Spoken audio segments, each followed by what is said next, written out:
Okay. तो आज के लेक्चर के अंदर हम पढ़ने वाले हैं कि वंस और टूस कॉम्प्लीमेंट। लास्ट लेक्चर के अंदर हमने क्या पढ़ा था कि जो भी हमारा डेटा हमें मिल रहा था, ठीक है, तो उसको हम कैसे 32 बिट और 62 बिट के अंदर कन्वर्ट कैसे कर सकते हैं। ठीक है, तो वो सिस्टम कैसे अपने आप से करता है, उसको कैलकुलेशन कैसे जगह रोकता है, साइन क्या होता है, इंटीजर क्या होता है, फ्रिक्शनल पार्ट क्या होता है, एक्सपोनेंट क्या होता है, मैंटिसा क्या होता है, तो वो सारी चीज़ें हमने उसके अंदर पढ़ी थी। ठीक है, तो आज के लेक्चर के अंदर हम पढ़ने वाले हैं कि जो भी हमारा एप्स सब्सट्रैक्शन और एडिशन हो रहा है, तो लास्ट लेक्चर के अंदर हमने पढ़ा था कि उसको स्टोर कैसे करवा सकते हैं। ठीक है, तो आज के लेक्चर के अंदर हम पढ़ने वाले हैं कि वो जो डेटा हमारा है, ठीक है, उसको एडिशन और सब्सट्रैक्शन करने के लिए वो किस डिजिटल सिस्टम का यूज़ करता है। ठीक है, तो उसके बारे में हम आज के लेक्चर के अंदर पढ़ने वाले हैं। ठीक है, तो यहाँ पे इन लोगों ने दो चीज़ें, कभी भी किसी भी तरीके का एडिशन और सब्सट्रैक्शन होता है तो ठीक है, इस दो तरीके का यूज़ किया जाता है, one's complement and two's complement. One's complement two's complement में थोड़ा डिफरेंस ही है, पर दोनों के अंदर जो भी एडिशन सब्सट्रैक्शन या भी जो भी कैलकुलेशन डेटा मैनिपुलेट करवाने के लिए किया जाता है वो सेम रहता है। तो यहाँ पे उसकी थियरी और उसका चेंजेस भी दिया हुआ है। तो यहाँ पे पहले दिया हुआ है कि binary number system is one type of the most popular number representation technique that used in digital system. मतलब बहुत बहुत ही उम्दा टेक्निक है जिसकी मदद से हम क्या कर सकते हैं, जो भी बाइनरी सिस्टम है, बाइनरी नंबर से उसको डिजिटली कैसे कैलकुलेट करवा सकते हैं। ठीक है, फिर उसके बाद यहाँ पे in binary system there are two symbols और पॉसिबली डिजिट वैल्यू इज, तो उसके लिए 0 और 1 दो ही डिजिट हमें दिए हुए जिसकी मदद से हमें सारा जो भी डेटा हम दे रहे हैं उसको वो कैलकुलेट परफॉर्म करवाता है। ठीक है, उसके बाद यहाँ पे represented by any device that only two operating state और पॉसिबल कंडीशन। उसके लिए दो ही पॉसिबल स्टेट होती है, या 0 होता है या 1 होता है। ठीक है, तो उसके अंदर जो भी नंबर आता है वो बहुत सारे 0101 के फॉर्मेट में आता है, मतलब उसे बाइट या बिट के फॉर्म में डेटा हमारा रहता है। फिर generally there are two types of complement of a binary numbers. First is a one's complement and second is a two's complement. तो दोनों का अलग अलग तरीके से यूज किया जाता है। तो पहले क्या है, to get a one's complement of binary number simply invert the given number for. वो क्या करता है कि वंस कॉम्प्लीमेंट के अंदर जो भी हमने उसको नंबर दिया है उसको पहले बाइनरी में कन्वर्ट करेगा। बाइनरी में नंबर कन्वर्ट करने के बाद उसको सिर्फ वंस कॉम्प्लीमेंट के अंदर इन्वर्ट कर देता है। जो 0 होगा उसको 1 कर देगा और जो 1 है उसको 0 कर देगा, मतलब इन्वर्ट करेगा, कॉम्प्लीमेंट करेगा। मतलब वंस कॉम्प्लीमेंट के अंदर उतना कुछ ज़्यादा है नहीं, सिर्फ आपको यही समझना है कि वंस कॉम्प्लीमेंट की मदद से जो भी आप नंबर दे रहे हो उसको बाइनरी में कन्वर्ट करेगा और उसके बाद वो इन्वर्ट बनेगा। तो इसका एग्जांपल यहाँ पे दिया हुआ है कि for example one's complement of binary number. तो यहाँ पे हमको ये बाइनरी नंबर दिया हुआ है, उसको मुझे वंस कॉम्प्लीमेंट में कन्वर्ट करना है। तो जहाँ पे 0 वहाँ पर 1 रख दो, 1 है वहाँ पे 0 रख दो, तो ये आपका वंस कॉम्प्लीमेंट हो गया। मतलब क्या हो गया कि जहाँ पे 0 था मतलब 1 0 1 1 0 0, तो ये हमारा हो गया वंस कॉम्प्लीमेंट। और उसके अंदर क्या लिखा है, फिर उसके बाद है टूस कॉम्प्लीमेंट। तो टूस कॉम्प्लीमेंट में क्या होता है, to get two's complement of binary number is a one complement of given number plus 1। जो भी हम टूस कॉम्प्लीमेंट होता क्या है एग्जैक्टली, तो वंस कॉम्प्लीमेंट तो आपको पता चल गया, जो भी बाइनरी नंबर होता है उसको सिंपली कन्वर्ट करना होता है 0, या उसका इन्वर्ट करना होता है। जो 0101 होता है उसको हमने इन्वर्ट कर दिया, और जो इन्वर्ट किया है उसके अंदर एक ऐड कर दो, मतलब लास्ट में एक ऐड करना हो, तो हमारा हो गया टूस कॉम्प्लीमेंट। तो देखो इसका एग्जाम्पल भी आपको यहाँ पे दिया हुआ है कैसे उसको रिप्रेजेंट करते हैं। तो for example two's complement of binary number, हमारे पास बाइनरी नंबर कौन सा है, तो 1 0 0 1 0। ठीक है, और उसका इन्वर्ट क्या हो गया हमारे पास 0 1 1 0 1, और उसके अंदर एक ऐड कर दो। जैसे ही आप उसको ऐड करोगे तो आपको टूस कॉम्प्लीमेंट नंबर मिल जाएगा। मतलब जैसे यहाँ पे 1 किया तो इन दोनों के अंदर 1 1, मतलब ये क्या हो जाएगा 0, और उसकी बीट एक आगे भेज देगा, तो 0 1 1 1 0। तो ये हमारा हो गया टूस कॉम्प्लीमेंट। ठीक है, तो ऐसे हम टूज कॉम्प्लीमेंट और वंस कॉम्प्लीमेंट मिल सकते हैं। मतलब आपको कन्वर्ट करना तो आ गया भाई कैसे वंस कॉम्प्लीमेंट होता है और टूज कॉम्प्लीमेंट क्या होता है। तो वंस कॉम्प्लीमेंट के अंदर सिंपली आपको जो भी बाइनरी नंबर है उसको इनोट कर देना है, मतलब आपको वंस कॉम्प्लीमेंट मिल गया। फिर टूज कॉम्प्लीमेंट के लिए क्या करना है कि जो भी आपका बाइनरी नंबर है उसको इनोट किया और उसके अंदर एक ऐड कर दिया, फिर उसका एडिशन कर दो सारा को साथ जितने भी डिजिट है उसके साथ, तो आपको वो मिल गया टूज कॉम्प्लीमेंट। ठीक है, ये तो आपको पता चल गया वन कॉम्प्लीमेंट टू कॉम्प्लीमेंट कैसे कन्वर्ट किया जाता है। फिर उसके बाद वंस कॉम्प्लीमेंट को हम ज़्यादा अच्छी तरीके से पढ़ेंगे। तो one's complement of binary number, there is a simple algorithm to convert a binary numbers into one's complement. One's जो भी नंबर हमें बाइनरी नंबर में दिया गया है उसको वंस कॉम्प्लीमेंट में कन्वर्ट करने के लिए हार्डवेयर के अंदर वन टाइप ऑफ एक एल्गोरिदम ऐड किया गया जिसकी मदद से वो डायरेक्टली जो भी नंबर है वो हमें वंस कॉम्प्लीमेंट में कन्वर्ट करके देगा। तो वापस यहाँ पे उन लोगों ने लिखा है to get a one's complement of binary number simply invert the given number, मतलब वो जो भी आपको बाइनरी नंबर दिया है उसको सिर्फ इन्वर्ट कर दो, क्योंकि हमें बाइनरी नंबर के अंदर दो ही डिजिट मिलेगा और जीरो मिलेगा और वन मिलेगा, दोनों में से एक। तीसरा नंबर हमारे पास है नहीं, इसलिए हमें कन्वर्ट करने में बहुत ही ईजी रहता है। फिर है you can simply implement a logic circuit using only not get for each bit of binary number, मतलब जो भी आपको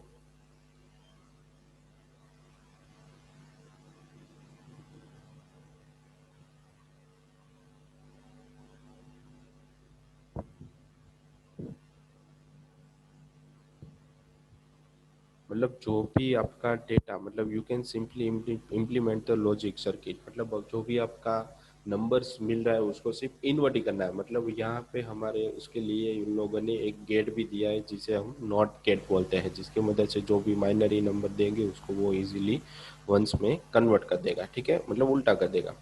तो उसको इम्प्लीमेंट करने के लिए इन लोगों ने 4 बिट वंस कॉम्प्लीमेंट है, मतलब 4 बिट का एक कॉम्प्लीमेंट दिया है जिसकी मदद से हम जितने भी बिट मुझे मिल रहे हैं उसको हम कन्वर्ट करते हैं। 0th बिट मतलब 4 बिट है तो लास्ट राइट में से चालू करेंगे तो वो हमारा 0 बिट, फिर उसके आगे आएगा तो 1 बिट, उसके आगे आएगा तो सेकंड बिट्स। तो ऐसे जो भी बिट मिल रहे हैं उसको हम ऐसे यहाँ पे कन्वर्ट करवा देंगे। और बीच में आपको क्या दिया हुआ है, नॉट गेट दिया हुआ है, जिसकी मदद से आपको जो भी बिट दोगे उसको वन होगा तो जीरो कर देगा और वन होगा जीरो होगा तो उसको वन कर देगा। मतलब जो भी बीट आप उसके अंदर रखोगे उसको वो सिंपली इन्वर्ट करके देता है। मतलब लॉजिक सर्किट हमें ये बनाने के लिए बहुत ही ईजी रहेगा, मतलब हार्डवेयर के साथ भी हमारा वो कॉम्बिनेशन बन रहा है। ठीक है, और लॉजिकली हमारा वो कॉम्बिनेशन बन रहा है, मतलब हम सिंपली जो भी हम एल्गोरिदम बनाएंगे वो हमारा प्रॉपरली वर्क करेगा। ठीक है, फिर उसके बाद है वंस कॉम्प्लीमेंट के एग्जांपल्स।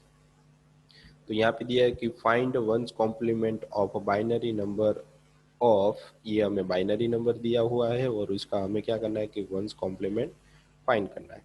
तो उसके लिए सिंपली हमें पता ही चल जाएगा कि वंस कॉम्प्लीमेंट मतलब क्या हो गया, उसका सिंपली इन्वर्ट कर दो, जीरो होगा तो वन, वन वन होगा तो जीरो करना है। ठीक है, तो यहाँ पे मुझे क्या करना है, सिर्फ जहाँ जहाँ जीरो है तो यहाँ पे जीरो का मतलब वन हो गया, फिर वन वन वन है तो 3 बार जीरो आएगा, फिर है 1010, तो ये हो गया 1010। तो ये हमारा क्या हो गया, one's complement simply number convert करके आ गया। फिर है find complement of binary number 10001 dot, यहाँ पे फ्रिक्शनल पार्ट भी हमें दिखाया गया है। ठीक है, मतलब एक्सपोनेंशियल पार्ट भी हमारे पास है। ठीक है, तो उसको भी हमें कन्वर्ट करना है। तो सेम एज इट इज, जैसे ही हम इंटीजर नंबर को कन्वर्ट करवाते हैं वैसे ही पॉइंट के बाद के जो भी डेटा है उसको भी हम सिंपली इन्वर्ट ही करेंगे, और कुछ ज़्यादा इसके अंदर करना नहीं है। ठीक है, तो यहाँ पे जो भी नंबर दिया है उसको सिंपली आपको इन्वर्ट करना है ताकि आपको पॉइंट के अंदर जो भी डेटा है वो भी इन्वर्ट करके आपको मिल जाए। ठीक है, मतलब वंस कॉम्प्लीमेंट उसका भी हमें मिल जाएगा। फिर उसके बाद है कि find complement of each 3 bit of binary number. ठीक है, the simple invert each bit of given binary number, so one's complement of each 3 bit binary number will be, इसके लिए हमको नीचे का एग्जाम्पल ये दिखना पड़ेगा। मतलब 3 डिजिट हमारे पास जितने भी है तो उसको कॉम्बिनेशन कितने बनेंगे। देखो यहाँ पे क्या दिया है उन लोगों ने, find the complement of each 3 bit binary में, जो भी आपको 3 बिट दिख रहे हैं तो उसके जितने भी कॉम्बिनेशन बन रहे हैं उसको मुझे वंस कॉम्प्लीमेंट के अंदर कन्वर्ट करें, तो उसका एग्जांपल यहाँ पे आपको दिया हो। तो 3 नंबर के अंदर 0 0 0 0 0 1 0 1 0 0 1 1 1 0 0 1 0 1 1 1 1 और 1 1 0, तो इतने कॉम्बिनेशन 3 बिट के डिजिट के अंदर बन रहे हैं। तो उसको हम वंस कॉम्प्लीमेंट बनाएंगे, तो जहाँ पे 0 0 होगा वहाँ पे मुझे मिल जाएगा 1 1 1, 0 0 1 होगा वहाँ पे 1 1 0, 0 1 0 है वहाँ पे 1 0 1, ठीक है, मतलब उसका कॉम्प्लीमेंट मिल जाएगा। तो ये आपका क्या हो गया एज ए एग्जाम्पल, 3 बिट के अंदर ईच 3 बिट के अंदर जो भी आपको नंबर्स, बाइनरी नंबर्स है, उसको आपको वंस कॉम्प्लीमेंट में कन्वर्ट करना है, तो आप ऐसे रिप्रेजेंट करवा सकते हो। मतलब ये आपका एक सॉल्व भी हो गया, और कॉम्प्लेक्स जो भी आपका डेटा था उसको कैसे कन्वर्ट करना है वो भी आपको मिल गया। मतलब ये आपका बाइनरी नंबर्स के आपके वंस कॉम्प्लीमेंट का टेबल हो गया, वन टाइप। ठीक है, तो आपके एग्जाम्पल के फॉर्म में ये भी पूछ सकते हैं। फिर उसके बाद आ जाता है कि वंस कॉम्प्लीमेंट एग्जाम्पल को उसको एग्जैक्टली कहाँ पे यूज़ किया जाता है। तो there are various uses of one's complement of binary number, mainly in sign binary number. जब भी हम दो बाइनरी नंबर को कन्वर्ट करते हैं, मतलब एडिशन करवाते हैं, तब वंस कॉम्प्लीमेंट का मेन यूज होता है। तो उसको यहाँ पे दिया हुआ है वेरियस एरिथमेटिक एरिथमेटिक ऑपरेशन के जब भी हम परफॉर्म करवाते हैं बाइनरी डिजिटल के अंदर, तभी हमें वंस कॉम्प्लीमेंट की ज़रूरत पड़ती है। ठीक है, तो उसके लिए एग्जांपल भी आपको दिया है, एडिशन, सब्सट्रैक्शन, मल्टीप्लिकेशन, डिवीजन। ठीक है, तो ये सारे हमारे कैलकुलेशन और ऑपरेशन हो गए। ठीक है, तभी हमें वंस कॉम्प्लीमेंट की ज़रूरत यहाँ पे पड़ती है। ठीक है, फिर उसके बाद साइन नंबर के साथ हम वंस कॉम्प्लीमेंट को कैसे यूज़ कर सकते हैं उसके बारे में दिया, मतलब पॉजिटिव होगा या नेगेटिव होगा तो उसको कैसे, उस नंबर को कैसे कैलकुलेट किया जाता है उसके बारे में पढ़ेंगे। तो उसके अंदर दिया हुआ है कि one's complement binary numbers are very useful in sign number representation. तो वंस कॉम्प्लीमेंट जब भी हम साइन नंबर को रिप्रेजेंट करते हैं तभी उसकी बहुत ज़्यादा ज़रूरत होती है।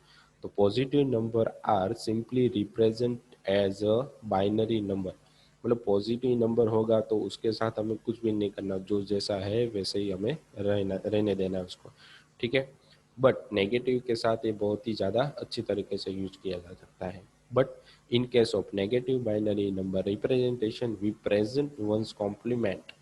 ठीक है, नेगेटिव नंबर के साथ हम वंस कॉम्प्लीमेंट को रिप्रेजेंट करवा सकते हैं। कैसे करवा सकते हैं, तो if number is a negative then it is represent in complement, one's complement. तो उसके लिए उन लोगों ने क्या दिया कि first represent the number with positive sign and then take one's complement of that number. मतलब जो भी नेगेटिव नंबर होगा तो उसके लिए साइन और अनसाइन होता है। तो साइन नंबर होगा, अगर नेगेटिव होगा तो उसका सिग्निफिकेंट, फर्स्ट सिग्निफिकेंट बिट क्या हो जाता है, 1 हो जाता है। अगर पॉजिटिव होता है तो बाई डिफॉल्ट 0 होता है। उसको हम एग्जाम्पल के थ्रू समझेंगे यहाँ पे। ठीक है, तो देखो यहाँ पे क्या दिया हुआ है कि let we are using 5 bit register. तो हमारे पास 5 बिट का रजिस्टर है। ठीक है, तो रिप्रेजेंटेशन ऑफ -5 एंड +5। तो +5 को कैसे रिप्रेजेंट करते हैं और -5 को कैसे रिप्रेजेंट करते हैं, उसको यहाँ पे आपको एग्जांपल के फॉर्म में भी दिया गया है। तो देखो, तो ये नेगेटिव पॉजिटिव हमारे पास है, तो हमें क्या करना पड़ेगा कि उसके आगे हमें कंप्यूटर को डिजिटली भी बताना पड़ेगा कि नंबर्स जो डिजिट है वो नेगेटिव है या पॉजिटिव। तो उसके बारे में हमने लास्ट लेक्चर में पढ़ा था कि अगर किसी नंबर के आगे नेगेटिव है तो उसको मुझे क्या बनेगा, फर्स्ट सिग्निफिकेंट बिट रहता है वो हमारा 1 रहता है, और पॉजिटिव नंबर है तो हमारा फर्स्ट साइन बिट है वो 0 रहता है।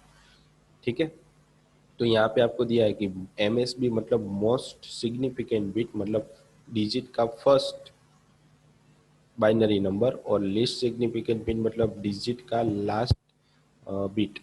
ठीक है, तो ये चीज़ है, और इसके अंदर भी सेम टू सेम दिया। तो यहाँ पे आपको साइन बिट दिया हुआ है। देखो ये साइन बिट मतलब क्या हो गया आपका, वन टाइप ऑफ, ये पॉजिटिव नंबर होगा तो यहाँ पे 0 रहेगा, और नेगेटिव नंबर होगा तो यहाँ पे 1 रहेगा। अगर देखो नेगेटिव होगा तो मुझे मुझे पहले क्या करना पड़ेगा, जो हमारा पॉजिटिव नंबर है उससे पहले वंस कॉम्प्लीमेंट करना पड़ेगा। क्या करना पड़ेगा उसको, नेगेटिव है तो वंस कॉम्प्लीमेंट करना पड़ेगा। मतलब ये हमारा 5 नंबर ही है, तो 1 2 4 8, मतलब जैसे जैसे आप आगे जाओगे तो बाइनरी में कैसे कन्वर्ट करना है वो तो आपको पता ही है। तो 5 नंबर है, उसको मुझे बाइनरी में कन्वर्ट करवाना है, तो मुझे यहाँ पे पहले क्या करना पड़ेगा, 1 फिर ये 2 है, फिर ये 4 है और ये 5 है, तो मुझे 0101 के फॉर्म में 5 मिलेगा। मतलब ये हमारा बाइनरी नंबर हो गया और हमने उसको हर एक बिट के अंदर स्टोर करवा दिया। ठीक है, फिर इसको मुझे वंस कॉम्प्लीमेंट बनाना है तो मुझे क्या करना पड़ेगा, इसका इन्वर्ट करना पड़ेगा। तो मैंने इसका इन्वर्ट कैसे कर दिया, इसके अंदर 0101, तो ऐसे होगा उसका इन्वर्ट। और वो नेगेटिव है तो आगे मुझे क्या रखना पड़ेगा, उसके लिए 1 साइन बिट रखना पड़ेगा। ठीक है, तो ये हमारा नेगेटिव नंबर हो गया और ये हमारा पॉजिटिव नंबर हो गया। ठीक है, तो इसको हम इस तरीके से नेगेटिव को रिप्रेजेंट करते हैं और पॉजिटिव को ऐसे रिप्रेजेंट करते हैं। मतलब जब भी हम किसी भी तरीके की कैलकुलेशन करेंगे तो जो नंबर हमारा नेगेटिव में होगा, हमें समथिंग +5 में से -5 करना है, 5 को माइनस करवाना है, तो मुझे पहले उस नंबर को नेगेटिव में कन्वर्ट करना पड़ेगा। मतलब पहले इन्वर्ट करना पड़ेगा जो भी हमारा नंबर है। ठीक है, उस नंबर को इन्वर्ट करने के बाद उसके अंदर मुझे एक ऐड करवाना पड़ेगा, तभी मुझे क्या मिलेगा, उसके अंदर वंस कॉम्प्लीमेंट मिलेगा। ठीक है, और उसको हम फिर उसके बाद में से सब्सट्रैक्शन करवा सकते हैं। तो यहाँ पे उसका एक्सप्लेनेशन दिया हुआ है कि +5 is represent as it is represent in sign magnitude method and -5 is represent as a following. तो यहाँ पे -5 को हम ऐसे रिप्रेजेंट कर सकते हैं। मतलब ये हमारा +5 हो गया, तो ऐसे रिप्रेजेंट मतलब वंस और नेगेटिव नंबर होगा तो हम उसको कैसे रिप्रेजेंट करेंगे, पहले उसको इन्वर्ट करो और उसका जो मोस्ट सिग्निफिकेंट बिट है वो 1 हो जाएगा। ठीक है, यहाँ पे साइन बिट 1 हो जाएगा, मतलब ये नेगेटिव नंबर हो गया। तो यहाँ पे MSB is always 1 in case of negative number. मतलब जो भी नेगेटिव नंबर होगा उसका जो फर्स्ट साइन होगा वो 1 ही रहेगा, क्योंकि ये नेगेटिव नंबर है। तो उसकी रेंज एग्जैक्टली क्या बनती है, तो यहाँ पे लिखा है के फॉर बिट्स, मतलब जो भी हमें बीट यूज करने हैं, समथिंग 0000, तो हमारे पास 4 बीट हो गए। तो यहाँ पे के क्या रिप्रेजेंट करता है, बिट रिप्रेजेंट करता है। तो positive largest number that can be stored as a 2 k-1, उसमें से -1 कर दो, तो ये हमारा पॉजिटिव लार्जेस्ट नंबर हो गया। और नेगेटिव लोएस्ट नंबर क्या हो जाएगा हमारा, -2 k-1, ऑलवेज -1। ठीक है, तो ये हमारा रेंज नंबर हो गया उसके लिए रिप्रेजेंट करने के लिए। फिर उसके बाद एक नोट बताई गई है।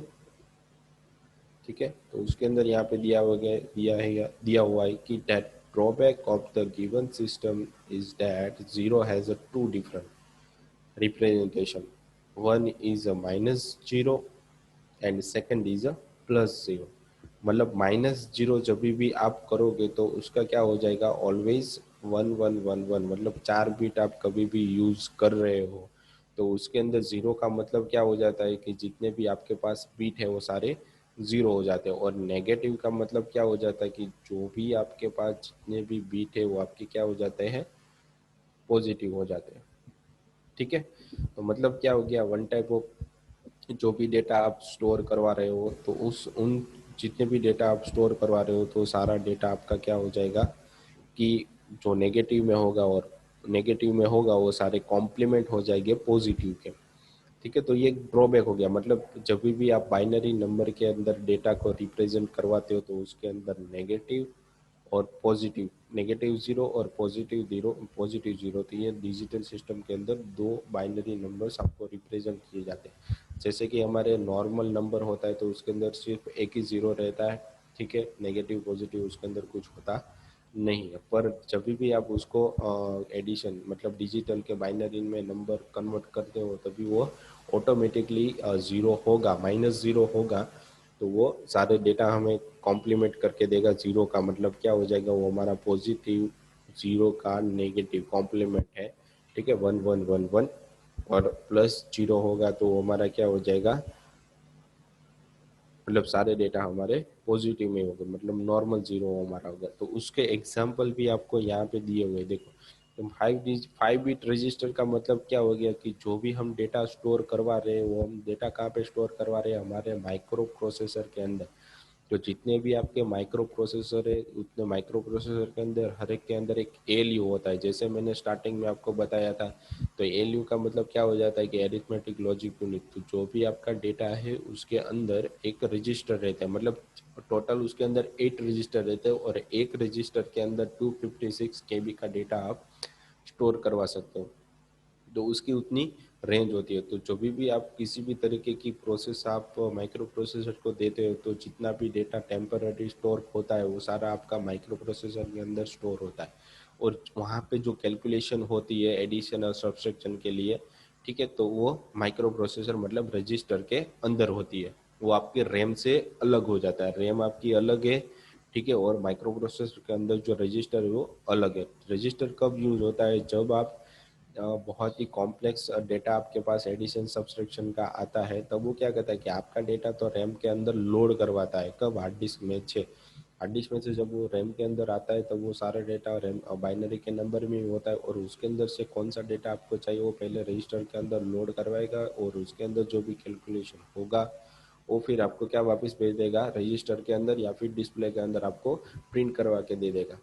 मतलब ये सारी चीज़ें कहाँ पे होती है? एएलयू के अंदर होती है। मतलब एएलयू डिसाइड करता है कि कितना डेटा मुझे कैलकुलेट करवाना है और कितना नहीं करवाना, ठीक है।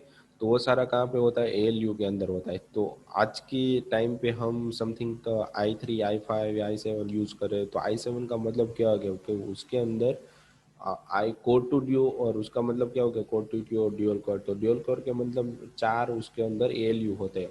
तो i7 के अंदर टोटल 14, मतलब उसका डबल कर दो आप। i7 का मतलब क्या हो गया कि 14 एएलयू होते हैं। मतलब हर एक एएलयू के अंदर रजिस्टर 8 बिट का होता है, और हर एक रजिस्टर के अंदर 8 256 केबी का डेटा स्टोर आप करवा सकते हो टेम्पररी। मतलब कितनी प्रोसेस आप एक साथ उसके साथ करवा सकते हो। मतलब बहुत बड़े डेटा हो गए। 64 बिट का हम अभी वर्जन यूज कर रहे हैं किसी भी ओएस के साथ, हार्डवेयर के साथ, सॉरी। तो जो भी डेटा आप स्टोर करवा रहे हो वो सारा डेटा आपका एएलयू के अंदर होता है। तो ये भी आप हम जो भी यहाँ पे मोस्ट सिग्निफिकेंट बिट और वंस कॉम्प्लीमेंट टूस कॉम्प्लीमेंट पढ़ रहे हो, वो सारा डेटा हमारा कहाँ पे होता है कि एएलयू के अंदर होता है, ठीक है। तो ये हमने यहाँ पे क्या पढ़ा कि वंस कॉम्प्लीमेंट पढ़ा है। अब इसके आगे हम नेक्स्ट लेक्चर के अंदर टूस कॉम्प्लीमेंट पढ़ेंगे, क्योंकि टूस कॉम्प्लीमेंट बहुत बड़ा है, उसको कैलकुलेट कैसे किया जाता है तो उसके बारे में भी हमें पढ़ना है, ठीक है। तो ये थोड़ा लेंथी हो जाएगा, ठीक है। तो आज के लेक्चर के अंदर हमने क्या पढ़ा कि वंस कॉम्प्लीमेंट कैसे यूज किया जाता है, उसको कैसे वंस कॉम्प्लीमेंट कैसे कन्वर्ट करते हैं, टूस कॉम्प्लीमेंट को कैसे कन्वर्ट किया जाता है वो हमने स्टार्टिंग में पढ़ा। उसके बाद वंस कॉम्प्लीमेंट को डिजिटली मतलब हार्डवेयर के अंदर डालना हो तो कौन सी सर्किट यूज़ की जाती है, कौन से लॉजिक गेट्स यूज़ किए जाते हैं, वो यहाँ पे हमने देखा, ठीक है। उसके बाद वंस कॉम्प्लीमेंट के बहुत सारे एग्जांपल भी हमने देखे। फिर 3 बिट डिजिट को बाइनरी के अंदर वंस कॉम्प्लीमेंट में कैसे कन्वर्ट किया जाता है वो हमने देखा यहाँ पे, ठीक है। फिर वंस कॉम्प्लीमेंट के एग्जांपल एग्जैक्टली कहाँ पे यूज़ होते हैं वो हमने देखे। फिर यहाँ पे साइन बिट के साथ वंस कॉम्प्लीमेंट कैसे यूज होता है तो उसके एग्जांपल में मैंने यहाँ पे आपको बताया। फिर नेगेटिव और पॉजिटिव फाइव को कैसे रिप्रेजेंट किया जाता है, ठीक है। फिर उसके बाद हमने वो प्लस नेगेटिव नेगेटिव जीरो और पॉजिटिव जीरो के बारे में पढ़ा। भाई प्लस पॉजिटिव जीरो होगा तो कैसे उसको बिट के फॉर्म में प्रिंट यूज किया जाता है, मतलब देखा जाता है। और नेगेटिव नंबर होगा तो उसको कैसे यहाँ पे रिप्रेजेंट किया जाता है, तो उसके बारे में हमने यहाँ पे पढ़ा। और उसके बाद टूस कॉम्प्लीमेंट नंबर है तो उसके बारे में हम ज़्यादा डिटेल में पढ़ेंगे, ठीक है, नेक्स्ट लेक्चर के अंदर। तो आज के लेक्चर के अंदर जो था वो सही से पढ़ना। अगर कुछ भी डाउट्स हो, एरर्स हो, या फिर कोई भी प्रॉब्लम आ रही हो समझ में ना, तो व्हाट्सअप या मैसेज कर देना, ठीक है। पर्सनली मैं आपको बता दूंगा, ठीक है। Thank you.